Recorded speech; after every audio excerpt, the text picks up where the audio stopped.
Bhojpuri superstar Khesari Lal Yadav ने लोक गायिका शारदा सिन्हा के निधन पर गहरा दुख व्यक्त किया है। खेसारी लाल यादव ने सोशल मीडिया पर पोस्ट कर अपना दुख बयां किया।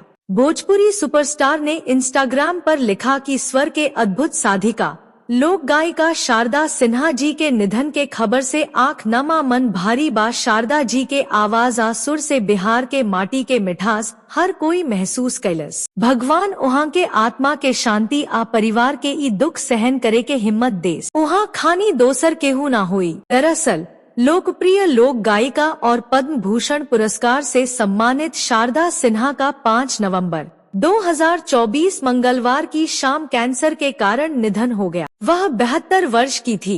प्रसिद्ध गायिका को एम्स दिल्ली में भर्ती कराया गया था और 25 अक्टूबर से अस्पताल के ऑन्कोलॉजी विभाग में उनका इलाज चल रहा था। साल 2017 में उन्हें मल्टीपल माइलोमा नामक कैंसर का पता चला था, जो अस्थि मज्जा को प्रभावित करने वाला कैंसर है। शारदा सिन्हा के बेटे अंशुमन ने कहा कि 7 नवंबर 2024 दिन गुरुवार की सुबह 8 से 9 के बीच में शारदा सिन्हा जी का अंतिम संस्कार पटना के गुलबी घाट पर होगा। अभी उनका पार्थिव शरीर उनके आवास राजेंद्र नगर में रखा जाएगा, जहां पर अंतिम दर्शन करने के लिए लोग पहुंचेंगे।